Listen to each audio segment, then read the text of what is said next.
स्वस्ति न इंद्रो वृद्धश्रवा स्वस्ति न पूषा विश्ववेदाः स्वस्ति नस्तार्क्ष्यो अरिष्टनेमि स्वस्ति नो बृहस्पतिर्दधातु। ओम शांति शांति शांति।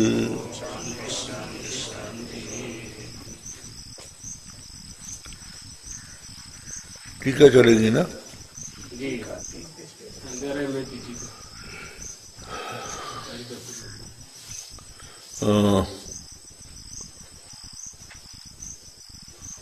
तृतीय पद से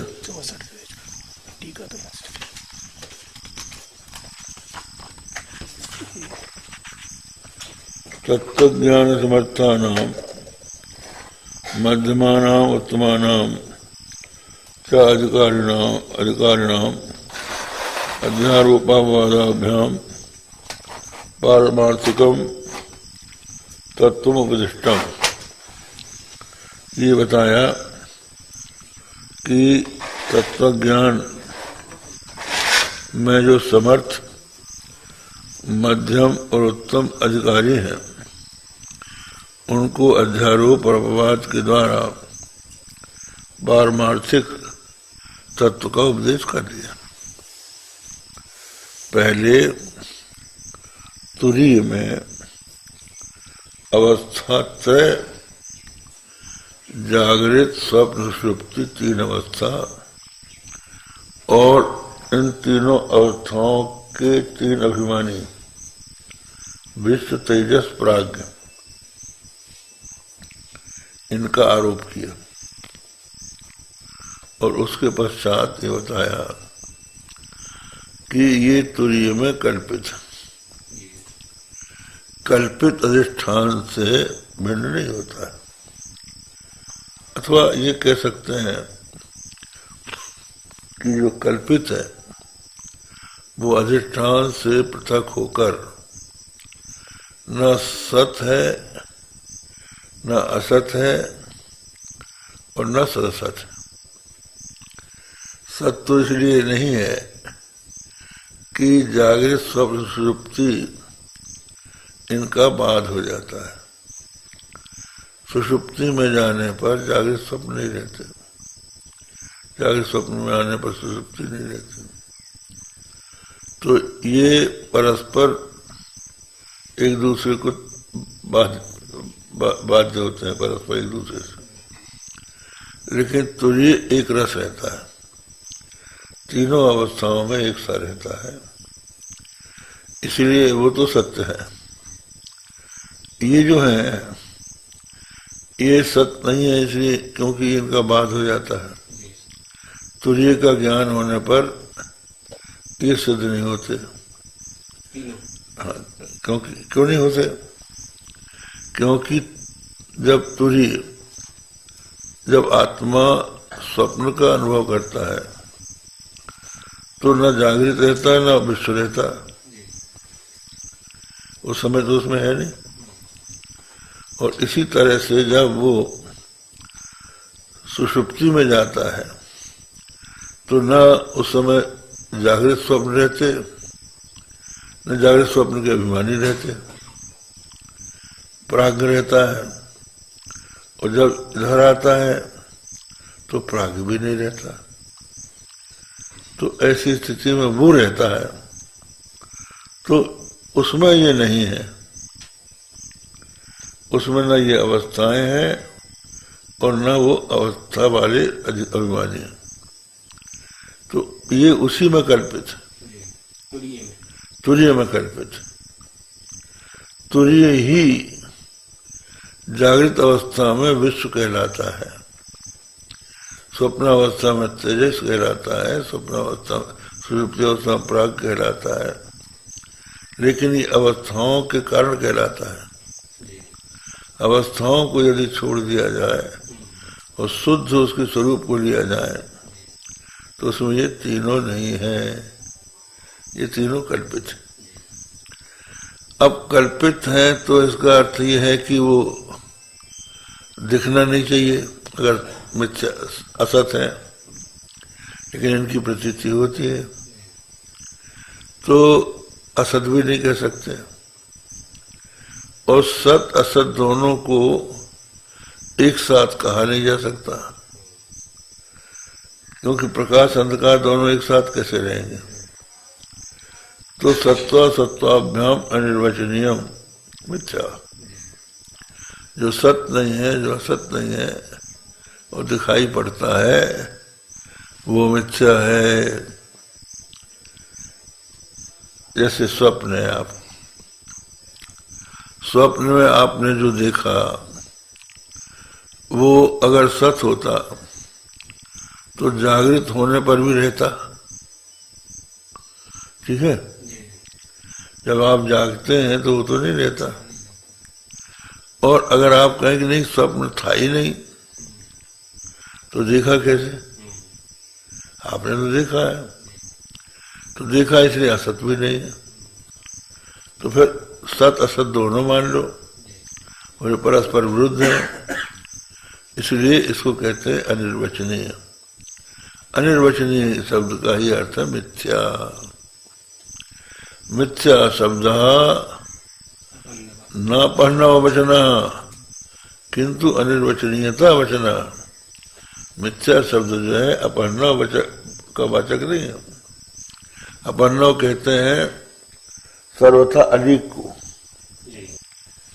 जैसे हम कहते हैं बंध्या पुत्र, बंध्या पुत्र है ही नहीं, किसी ने देखा भी नहीं बंध्या पुत्र को।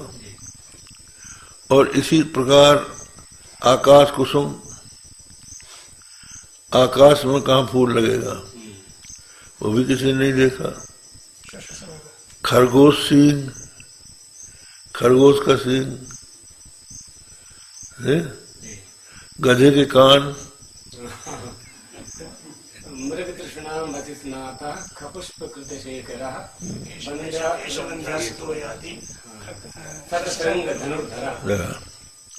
ये सब अलीक के दृष्टांत है। अलीक माने जो वस्तु शून्य हो। वो कानू पर कर लेता है ना, लोग समझते हैं कि इसे।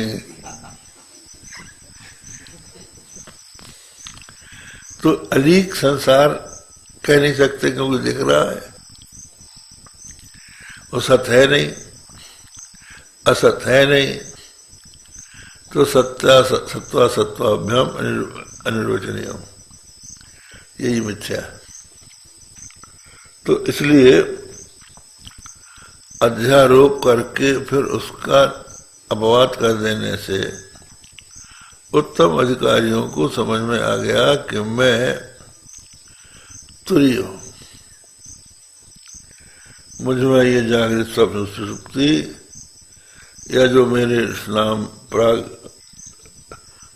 विश्व तेजस प्राग्ञ थे, ये मुझ में नहीं है। मैं नित्य शुद्ध बुद्ध मुक्त स्वभाव, अमर अचल अमर अखंड सब प्रकाश ब्रह्म, ये बोध हुआ उत्तम अधिकारी को। वो तो हो गए कृतकृत। अब जो कनिष्ठ अधिकारी उनको साधना बताना पड़ेगा। साधना करो, उस साधना से तुमको समझ में आ जाएगा, ठीक है। तो इदानीं तत्वग्रहण समर्थानाम, तत्व को ग्रहण करने में जो असमर्थ हैं उनके अधमाधिकारी नाम, अधम अधिकारी, उनके लिए आत्मध्यान विधानाय, आत्मा का ध्यान कैसे किया जाए, इसलिए आरोप दृष्टि में अवष्टव्य, आरोप दृष्टि का ही आश्रय लेकर बोलते हैं। अवधि इत्यादि न अध्यक्षरम इत्येतत् व्याकरोति। अक्षरम, अध्यक्षरम कहा ना ऊपर पार्श्व में, अध्यक्षरम इत्यत्र कि पुनः तदक्षरम इति प्रश्न पूर्वकम व्युत्पादयति किमनु इत्यादिना तत्र विशेषणानाम दर्शयति स्वयमिति। आत्मा ही पादसो विभज्यते मात्रा में अधिकृत्य। आत्मा जो है पादसा विभक्त होता है। आत्मा को पादसा विभक्त कैसे किया? जागृत, स्वप्न, सुषुप्ति और विश्व, तेजस, प्राज्ञ इसके रूप में। अब यहाँ मात्रा का अधिकार करके ओंकार को ला रहे हैं। उसको कैसे पादसा विभज्य हो, उसके लिए कहते हैं मात्रा के द्वारा। पादानाम मात्राणाम तैकत्वादे तदविरुद्धम, कहते हैं पाद और मात्रा दोनों का निकट होने के कारण ये विरुद्ध नहीं। पाद तो हो गए जागृत, स्वप्न, सुषुप्ति, विश्व, तेजस, प्राज्ञ, ये अविधेय प्रधान हो गया। ये इधर लग गया और अभिधान हुआ ओंकार। ओंकार की भी 3 मात्रा है। इधर आत्मा की 3 पाद है, इस तरह से ओंकार की भी 3 अक्षर है। तो ये बता रहे हैं।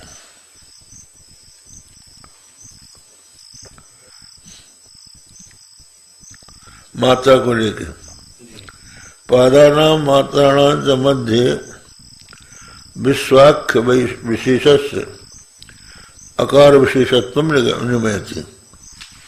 अब पाद और मात्रा के बीच में विश्व नाम का जो विशेष है वो आकार के समान है, ये बता रहे हैं, समझा रहे हैं भाष्यकार। तत्रेति तत्र विशेष नियम क्रिय थे। जागृत स्थानो यस्य ओंकार से आकार, वो आकार है प्रथम मात्रा। अब उसमें कहते सादृश्य सती आरोपितुम शक्यम, सादृश्य होने पर ही आरोप करना संभव होता है। अन्यत्र सत्य तस्मिन् आरोप संदर्शनात् न रूप संदर्शनात्। अगर कहते हैं अगर उनमें सादृश्य न हो तो आरोप नहीं देखा जाता। तो बोले आरोप का प्रयोजन क्या है? आरोप क्या हुआ यहाँ? आरोप कर रहे हैं नहीं, अब छोड़ दो उसको। अब यहाँ आ गया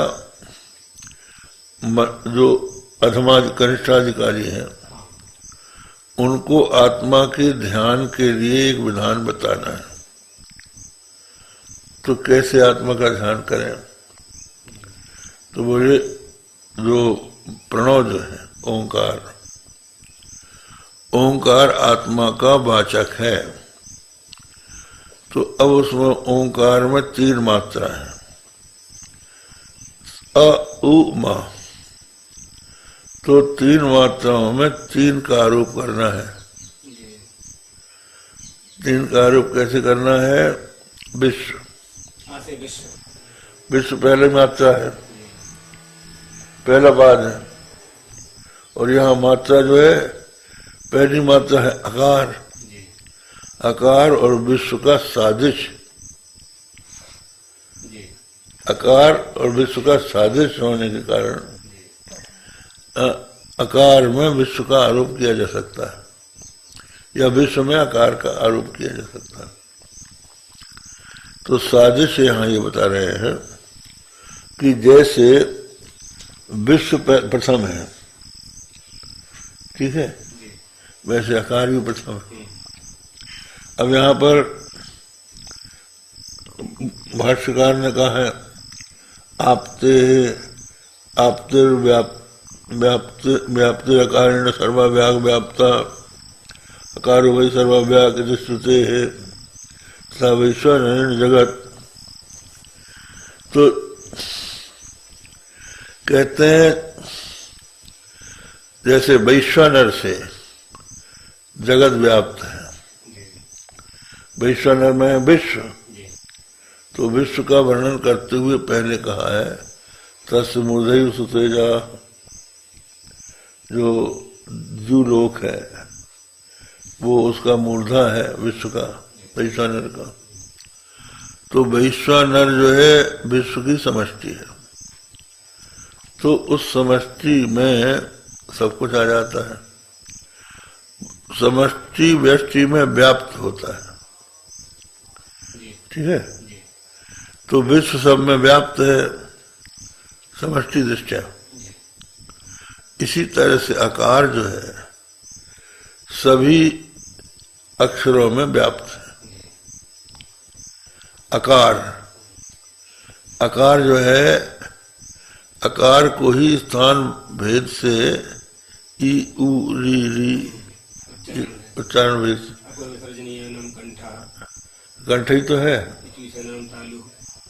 तो जब आप बोलते हैं आकार ही बोल रहे हैं आ, इसी को भिन्न भिन्न स्थानों से जब बोलेंगे तो भिन्न भिन्न स्वर हो जाएगा।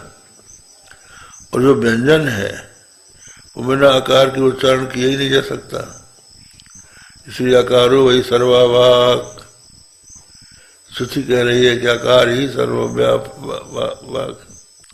तो जैसे वैश्वानर समस्त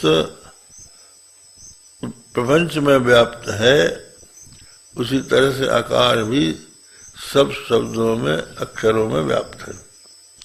इसलिए आकार और विश्व एक ही है, सादृश्य हो गया। उसमें उसका आरोप कर लो, आरोप माने उपासना हो गई, यहाँ साधना है ना। तो जो हो गया, तो व्याप्त में आकार से शुद्ध विन्यासेन विरक्ति, अध्यात्मान दैवीयो एकत्वम पूर्व मुक्तम अपेक्त विश्वस्य वैश्वानरस्य जगत व्याप्तम शुद्ध वैष्णवेन स्पष्टयति।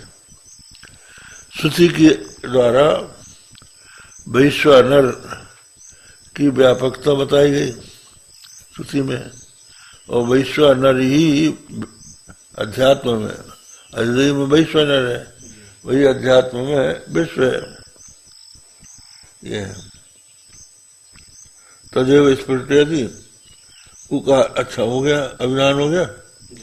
किंच सामान्य द्वारा वाच्यवाचक एकत्वम आरोप्यम न भवति तयोरेकत्वस्य प्रागे उक्तत्वादित्या। किंच सामान्य द्वारा वाच्यवाचक एकत्वम आरोप्यम च आरोप्यम न भवति, सामान्य द्वारा सादृश्य द्वारा, किंच सामान्य द्वारा वाच्यवाचक एकत्वम आरोप्यम न भवति तयो एकत्वस्य प्रागे उक्तत्वात्। बोले भाई यहाँ सामान्य कहाँ रहा? विश्व में और आकार में कौन सा सामान्य है? आकार जो है व्यापनोति, आकार सब में व्याप्त है अक्षर मात्र में, विश्व तो सब जगह व्याप्त नहीं है। तो इस शंका का निवारण करने के लिए कहा कि श्रुति कहती है कि वैश्वानर ही विश्व है और वैश्वानर सब जगह व्यापक है। यही इसी को लेकर सामने। तो सामान्य अंतर्मा आदि, सामान्य दूसरा भी है, आदि रस विद्यते, मतलब ये कि जो तीन अवस्थाएं हैं उनमें प्रथम अवस्था जो है वो आदि है। कौन है? जागृत। और अकार, ओंकार में जो आदि शब्द वो है वो आकार है। तो आदि रूप सामान्य है, आदि मतम। तो कहते हैं कि जैसे तेजस और प्राग का आदि विश्व है, उसी तरह से ऊ और माँ का आदि आ है, इसलिए दोनों में सामान्य हो गया। इसलिए सामान्य द्वारा उनका एकत्र कहा गया। कहते भाई ऐसा करने से लाभ क्या है? तो कहते हैं सादृश विकल्प से फल का विकल्प हो जाएगा। जो व्यक्ति आकार और विश्व की एकत्व की भावना करेगा वो प्रथम हो जाएगा। जहां भी समाज बैठेगी सबसे श्रेष्ठ माना जाएगा। ये इस विद्या की स्तुति के लिए, इसके लिए करने की जरूरत नहीं है कि हम प्रथम हो जाए, ये तो विषयांतर हो जाएगा। लेकिन ये जिसमें प्रवृत्ति हो जाए विद्या की स्तुति के लिए, ये कह दिया अर्थवाद।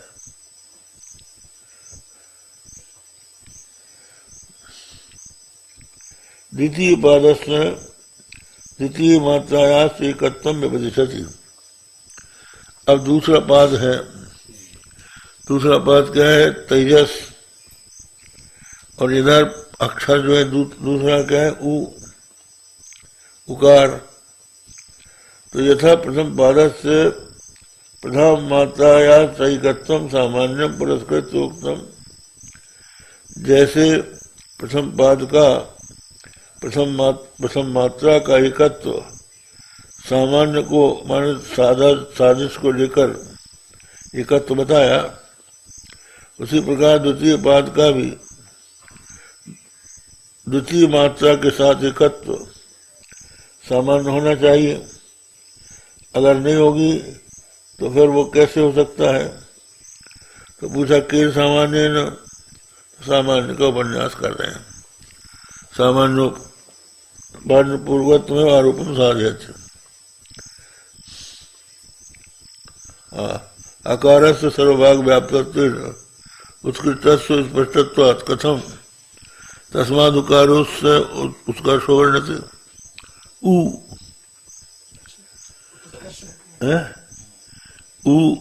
इसमें का उत्सर्ग है, उत्कर्ष है। उत्कर्ष माने श्रेष्ठ, तो उत्कर्ष शब्द में ऊ आ जाता है। उसके लिए उत्कर्ष को श्रेष्ठ कह दिया। तो बोले भाई कैसे हो सकता है? सर्वव्यापक जो है आकार है, इसलिए वो तो उत्कृष्ट है। उकार कैसे उत्कर्ष हो गया? तो ये बोले अकाराद उत्कृष्ट ही उकारा तथा तेजसो विश्वात अभयत्वाद्वा अकार मकार्योर मध्यस्थ उकारा तथा विश्व प्राज्ञोर मध्य तेजसो अत उभय भाग सामान्यात्। तो दूसरा कारण बता दिया कि ये जो उकार है ये दोनों के बीच में है। अकार और मकार दोनों के बीच में ये है, और तेजस भी विश्व और प्राग के बीच में है। तो दोनों के बीच में होने के कारण ये उत्कर्ष है। मध्यस्थ होने के कारण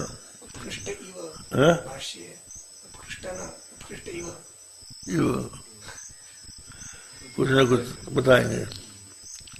तो मतलब ऊ और तेजस दोनों में एकता। तो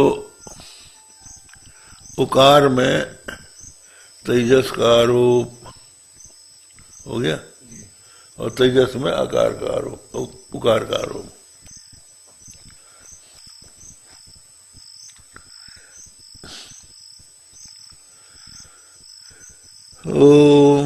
यथा आकार उत्कर्षोदर्शन तथा तेजस उत्कर्ष वक्तव्य सूक्ष्माभिमानी सकाशात उत्कर्ष से युक्तत्वात्। कहते हैं सूक्ष्माभिमानिना सकाशात उत्कर्ष से युक्तत्वात् तथा यहाँ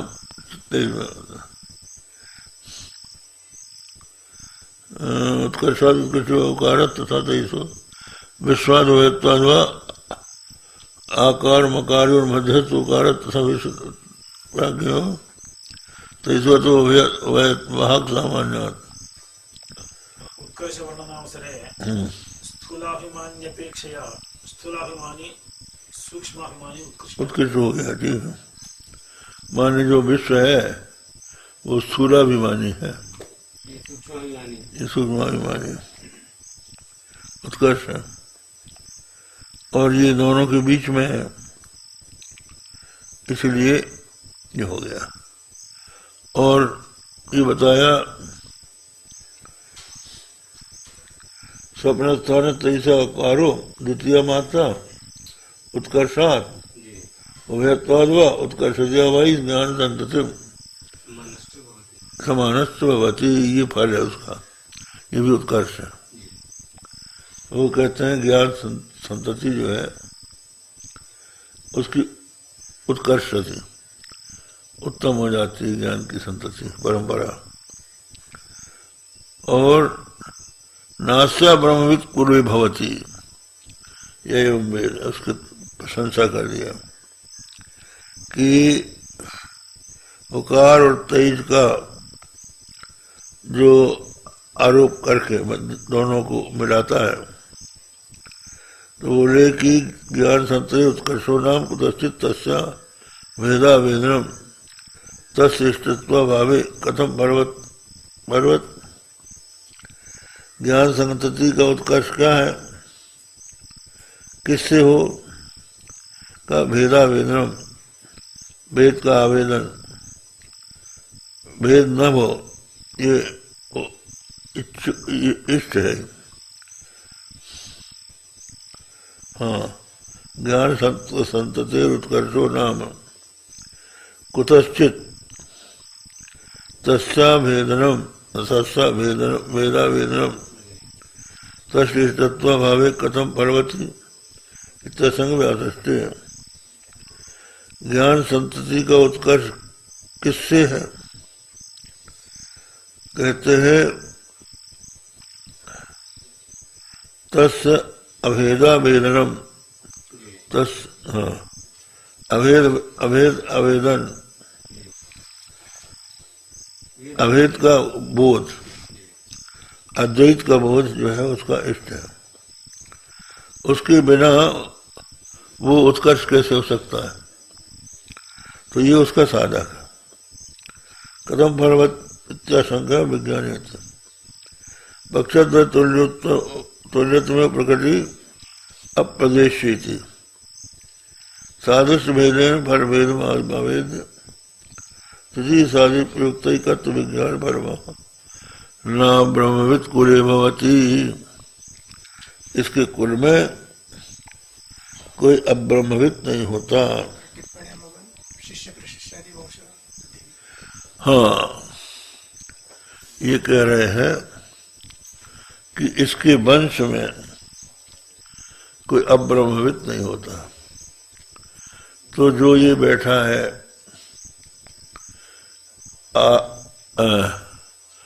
ओंकार में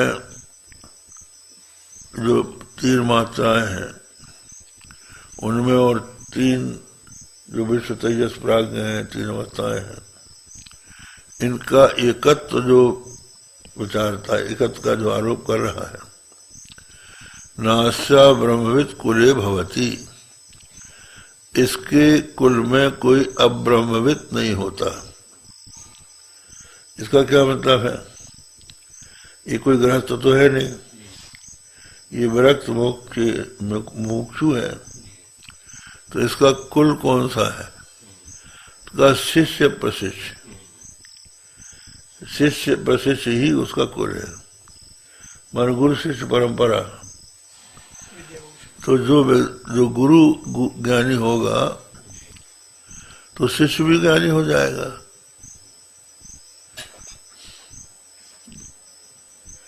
गुरु जब ज्ञानी होगा तो शिष्य अज्ञानी कैसे रहेगा, वो अपने शिष्य को ज्ञान दे ही देगा। इसलिए उसके कुल में कोई अब्रह्मविद नहीं रहेगा, ये कहने का मतलब है। ठीक है, टिप्पणीकार ने कहा शिष्य प्रशिक्षादि रूपे विद्या वंश, विद्या का वंश है। तो अपने लोग विद्या का वंश ही मानते हैं, नारायणम पद्मभूम वशिष्ठम शक्तिंच तत्पुत्र पराशरंच व्यासम सुखम गौड़पद्म महांतम गोविंद योगींद्र मताथ शिष्यम तंतोटकम वार्तिककारमण्यान अस्मद्गुरुन् संततमाम मानतोस्मि। तो नारायण से लेकर हमारे गुरु तक कोई भी अब्रह्मविद नहीं है, और आगे भी जो परंपरा चलेगी वो भी अब्रह्मविद नहीं होगी। जो इसे जान लेगा, है? जो इसे जान लेगा, जो इसको जान लेगा। हाँ, ये उकार तेजस द्वय सत्वाद उभयत्वस्य आह प्रत्येकम साधित्वा प्रत्येकम उभयत्वेन भवमिति भावा अवच्छेदो ही धारोत्कर्षः अविच्छेदो ही धारोत्कर्षः। कहते हैं अविच्छेद ही धारा का उत्कर्ष होता है, विच्छिद भवती धारा नोत्कृष्ट भवती रोगमाश्रित व्याचष्टे ज्ञानी। उत्कर्ष क्या है? अविच्छेद। अविच्छेद माने कहते हैं धारा जो है वो धारा उत्कृष्ट मानी जाती है जो निरंतर चलती है, अविरल। जिसका उच्छेद हो जाए वो धारा अविच्छिन्न नहीं होती, वो उत्कृष्ट नहीं मानी जाती। का मैं ये नदी गर्मी में सूख जाती, धारा उत्कृष्ट नहीं है, ये बराबर चलती रहती। इसी तरह से ज्ञान की धारा जिनके शिष्य प्रशिष्यों में चलती रहती है वो कुल है, उसमें कोई अमृत हो नहीं सकता। इसलिए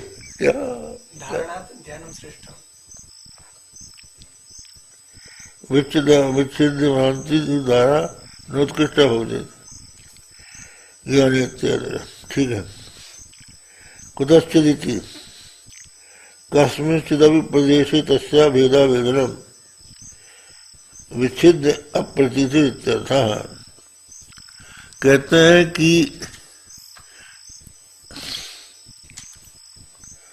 अद्वैत सिद्धांत है, अभेद, जीव ब्रह्म का एकत्व, यही ज्ञान है। तो जो उस शिष्य परंपरा से जुड़ेगा वो भेदवादी नहीं होगा, इसलिए उसका उत्कर्ष होगा, उसके कुल में अब्रह्मित नहीं होगा।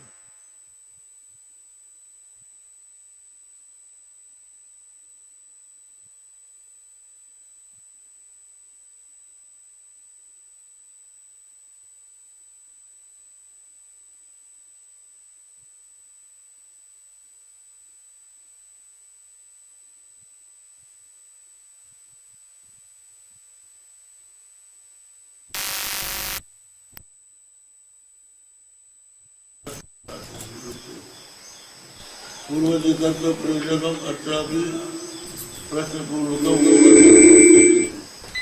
कौन सा साम्य है? गोविंद ओंकार से उच्चारण प्रविश्य पुनः तस्मान् निर्गच्छन्तौ यो उपलभ्यते तेन मकारे भी मान सामान्यमिति वक्तव्यम। एक ही भाव में पुष्पो रहती ओंकारेति मकार प्राज्ञ भी तस्य सामान्यम तथा। तो बोले ओंकार का जब निरंतर उच्चारण करते हैं तो अकार उकार मकार में लीन सा प्रतीत होता है, और फिर उच्चारण करना हो तो फिर मकार के बाद उसमें आता है ओंकार फिर आता है।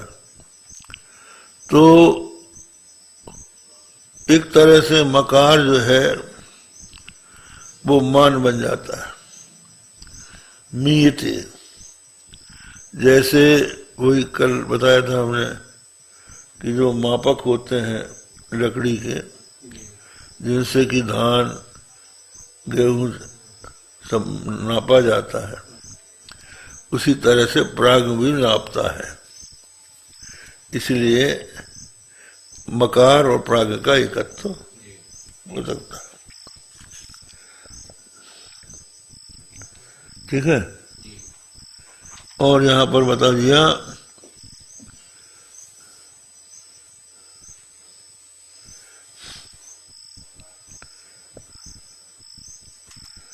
अभी, हाँ ये हो गया, सामान्य हो गया। सामान्य द्वैधारेण प्राज्ञमकार्यो एकत्व ज्ञानम नाम भगवत्तात्। कहते हैं कि ये जो ज्ञान है इसका फल है।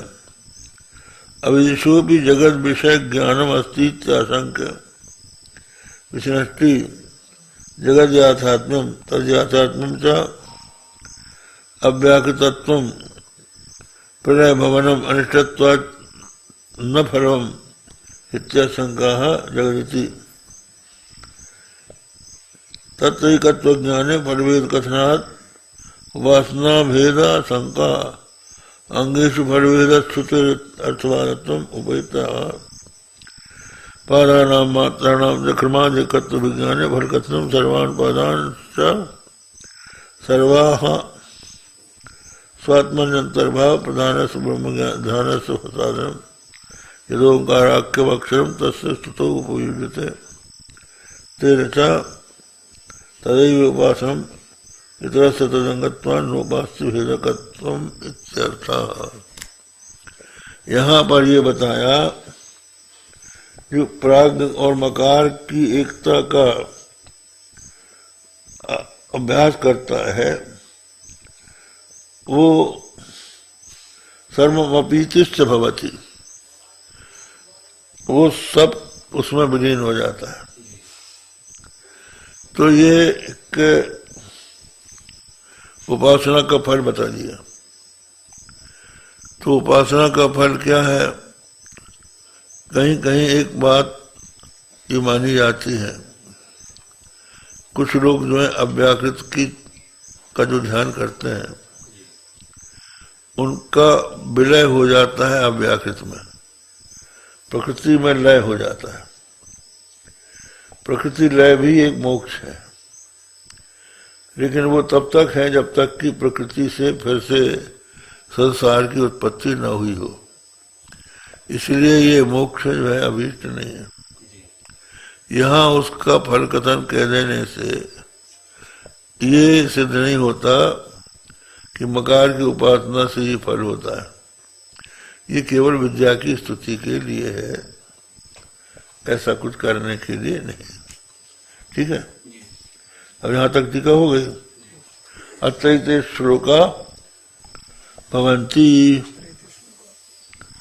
विश्वस्यात्म विवक्षायाम आदि सामान्यमुत्कटम मात्रा संप्रतिपत्तौ स्यात् आप्ति सामान्यमेव च। ये तो ये बताया विश्व का की जो आत्मविवक्षा है उसमें आदि का आदि सामान्य है।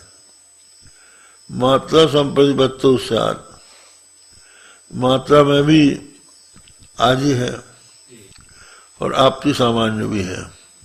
आपति माने व्यापकता, तो पहले कही जा चुकी। विश्व से आत्म अकार मात्रत्वम यदा विवक्षते, अत्वम है ना, विश्व से अत्वम अकार मात्रत्वम यदा विवक्षते तदा आदित्य सामान्यम उक्त न्यायेन उत्कटम उद्भूतम दृश्यते। दोनों का आदित्य समान, आदि दोनों है, विश्व भी आदि है और आकार भी आदि है। अत्व विवक्षायाम इत्यस्य व्याख्यानम मात्रा संप्रतिपत्तौ मात्रा की संप्रतिपत्ति, मात्रा के साथ इनको जोड़ने के लिए। विश्व से आकार मात्रत्वम यदा संप्रतिबद्धते आपके सामान्य में वो चोत्कटम इत्यनुवर्तते च शब्दात् तेजसस्योत्र विज्ञानम, विज्ञान है तेजसत्वोत्र विज्ञान उत्कर्षो दृश्यते स्फुटम मात्रा संप्रतिपत्तौ स्यात् उभयत्वं तथा विधम।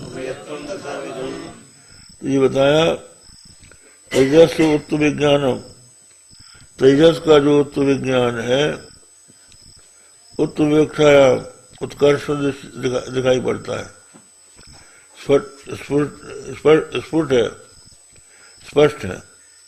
उभयत्वम तो स्फुटम, इसलिए तेजस और उ एक ही है। मात्रा संप्रतिपत्ति वही उद्देश्य यही है। मात्रा और जो स्थान अत्रय है पाद, मात्रा और पाद को एकत्व के लिए इनकी आवश्यकता है।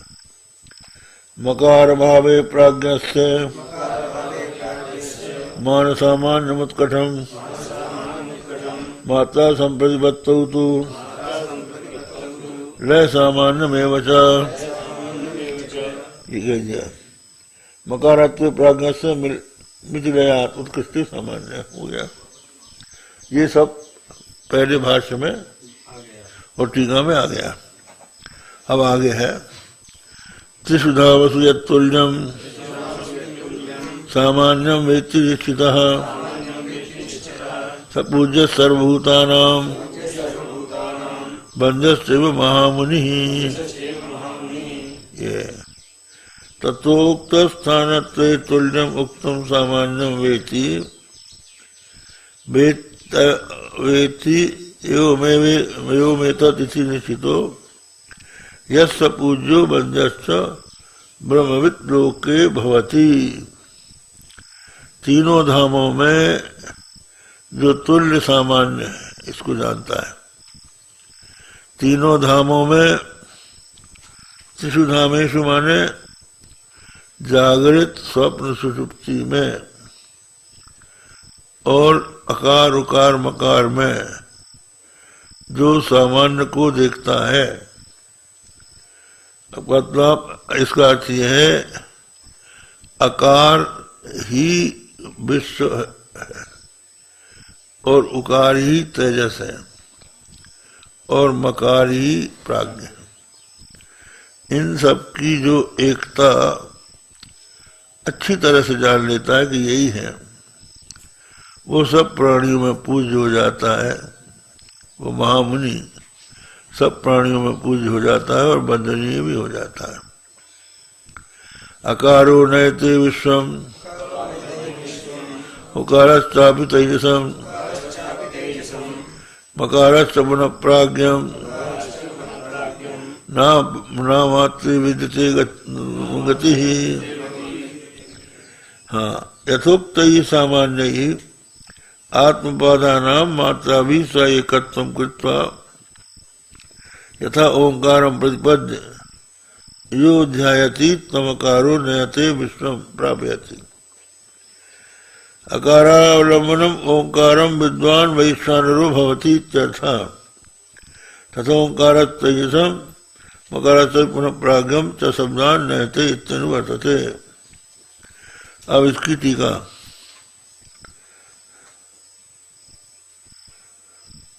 पूर्वोक्त सामान्य ज्ञानवतो ध्यान निष्ठस्थ फल विभागम दर्शयति। ये ध्यान निष्ठ जो है पूर्वोक्त सामान्य वाला ज्ञान वाला जो ध्यान निष्ठ है उसके फल विभाग। यत तु पादानां मात्राणां च विभागो नास्ति तस्मिन् ओंकारे तुरीयात्मनि व्यवस्थितस्य।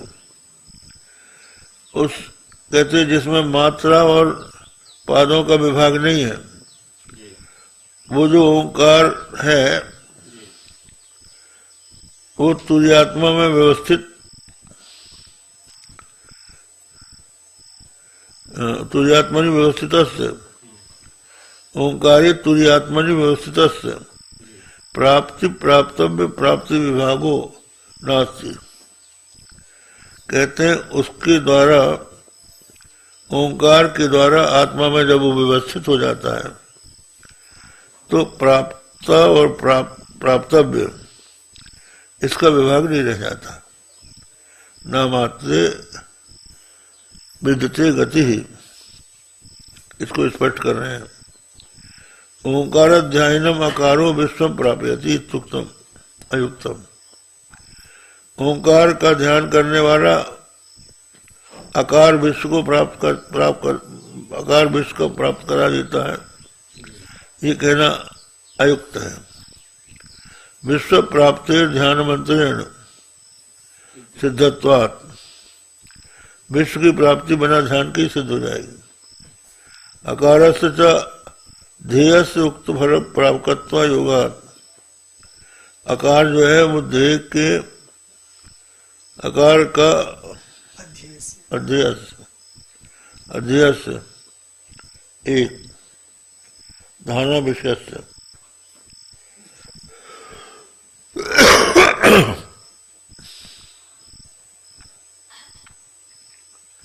आकार जो है ध्यान का विषय नहीं है, इसलिए उस फल को प्राप्त नहीं कर सकता। तदा लंबनम तत्प्रधानम आकार प्रधानम ओंकारम ध्यायतो यथा वैष्णव प्राप्ति तथा ओंकार प्रधानम तमेव ध्यायता तजसा शरण गर्भस्थ प्राप्ति भवति। यस्य मकार प्रधानम ओंकारम ध्यायते तस्य प्राज्ञस्य अव्याकृतस्य प्राप्ति युक्ता मकार क्रियापदानुवृत्ति अभ्यस्त भगीता पदोत्पादम क्षीण तो मकारे बीज भावक अमात्म ओंकारे गतिर न विद्यते। ये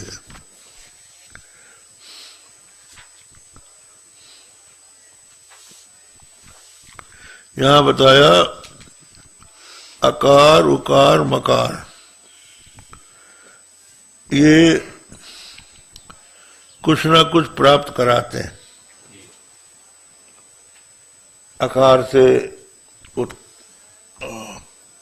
श्रेष्ठता आ जाती है, उकार से उत्कर्ष हो जाता है, मकार से विलय हो जाता है। ये सब फल बताया। ना मात्र विद्यते गति, जो अमात्र है उसमें कोई गति नहीं है। प्राप्य पापक भाव समाप्त हो जाता है। ठीक है, प्राप्त प्राप्तव्य प्राप्ति, हाँ, ये तीनों नहीं रह जाते। ये तीन जो है अकार उकार मकार तक है। विश्व तेजस प्राज्ञ के साथ इनकी एकता से जो फल होता है वो फल बताया। लेकिन यहाँ जब अमात्र आ जाएगा तुरीय, उसमें न कोई प्राप्त करने वाला है, न प्राप्त करने योग्य है, न प्राप्ति नाम की कोई क्रिया है। तो अमात्रा रहित हो जाएगा। अब ये सुनो ना, इसमें अमात्र चतुर्थो अव्यवहार्य प्रपंचोपशमः शिवो अद्वैतः एवं ओंकार आत्मैव संविशति आत्मना आत्मानं य एवं वेद। ये कहते हैं अमात्रो मात्रा यस्य नास्ति सो अमात्रा, जिसमें मात्रा नहीं है वो अमात्र है। ओंकार चतुर्थ तुरीय, ओंकार जो है उसका चतुर्थ तुरीय। तो तुरीय महात्मय केवला अभिधाना विधेय रूप योर वाग मनस्यो क्षीणत्वात् अव्यवहार्य। अभिधाना विधेय दोनों का के क्षीण हो जाने के कारण वो अव्यवहार्य हो जाएगा। कैसे हो जाएगा? आपने जब ओंकार का उच्चारण किया, ओम माँ के बाद न आ रहा, न ऊ रहा, न मा रहा, वो अमात्र है। वो जो अवशिष्ट रहा वही तुरी है। आगे ये बताएंगे कि अकार उकार मकार में सारा विश्व प्रपंच अर्थात स्थूल सूक्ष्म कारण तीनों संसार के भीतर आ जाएंगे और वो कार्य कारणतीत है। स्थूल सूक्ष्म कारण उसमें है नहीं, तो वो किसी मात्रा वहां नहीं जाएगी। मात्रा तीन तक रहेंगे, आ उ मा। तो वहां आगे बताएंगे कि आकार और विश्व एक है और उकार और तेजस एक है और मकार और प्राग एक। अब इसी को जब हम समष्टि में लेंगे, सबकी समष्टि जितने वैश्य हैं सबको मिलाकर एक रह जाएगा विराट। विराट एक हो जाएगा। विराट एक हो जाएगा। उकार और हिरण्यगर्भ एक हो जाएगा। मकार और अव्याकृत हो जाएगा। तो पादा मात्रा मात्रा सपादा, पाद जो है विश्व तेजस प्राज्ञ या विराट हिरण्यगर्भ और अव्याकृत, अव्याकृत का ही दूसरा नाम ईश्वर भी है। तो हमने दोनों को एक कर लिया। तो हम जब आ कहेंगे तो आ में आ गया विराट। अब आप व्यष्टि को समष्टि में विलीन कर दीजिए, तो विश्व जो है विराट में विलीन हो गया और तेजस हिरण्यगर्भ में विलीन हो गया। प्राज्ञ जो है ईश्वर में विलीन हो गया, अव्याकृत में विलीन हो गया। अब पादा मात्रा मात्रा सपादा, अकार का अर्थ हो गया विराट, उकार का अर्थ हो गया हिरण्यगर्भ और मकार का अर्थ हो गया अव्याकृत हो गया। अब आप चलिए उल्टे, बीज से अंकुर होता है और अंकुर से वृक्ष होता है। तो विराट जो है वृक्ष है, इसका बीज कौन है? हिरण्यगर्भ। अंकुर, अंकुर हिरण्यगर्भ। हिरण्यगर्भ का बीज क्या है? अव्याकृत। तो उल्टे चलिए, वृक्ष को अंकुर में विलीन कर लीजिए, तो अर्थात आकार को उकार में विलीन कर लीजिए। अब हम काय को विश्व तेजस प्राग नाम लें, आ उ मा समष्टि में आ गए और वाचक को एक कर दिया, तो आ उ मा तीन ही रह गए।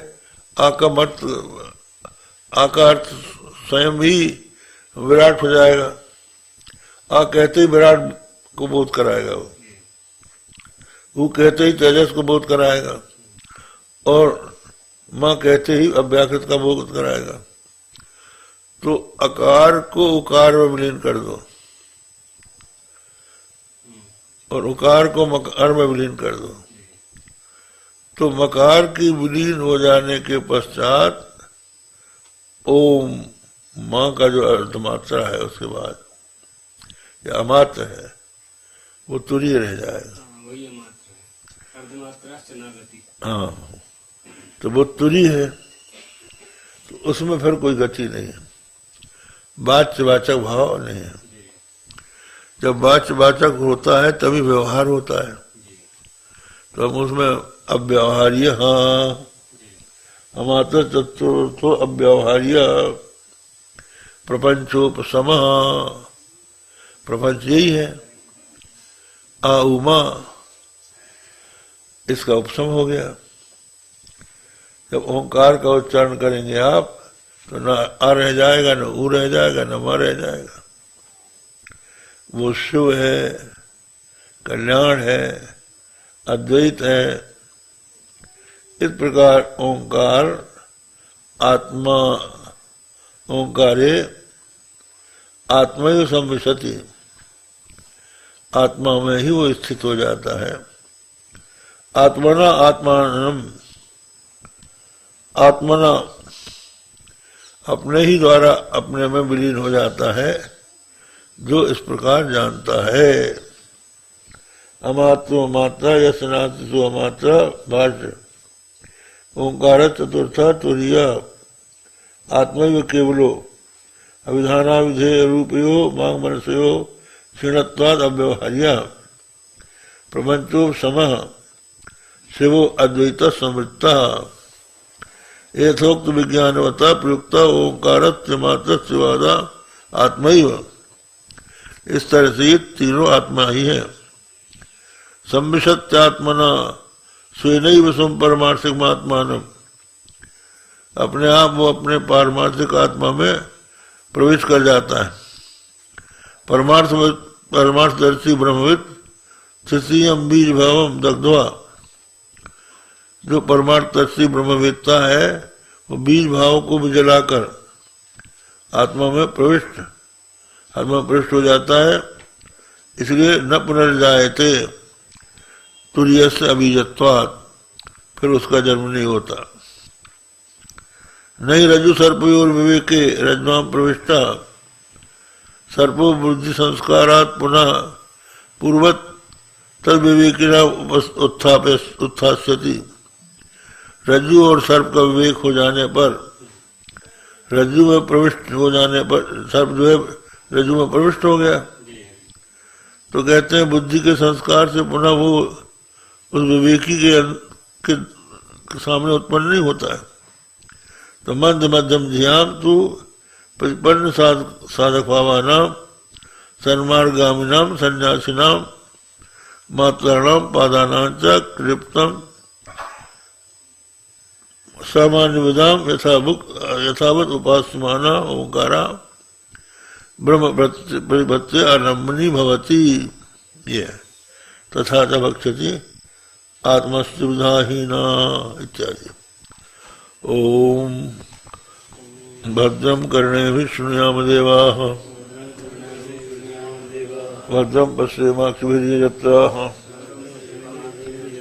स्थिरैरङ्गैः तुष्टुवाग्भं सस्तनूभिर् व्यसेव देवहितं यदायुः। ओम शांति शांति शांति।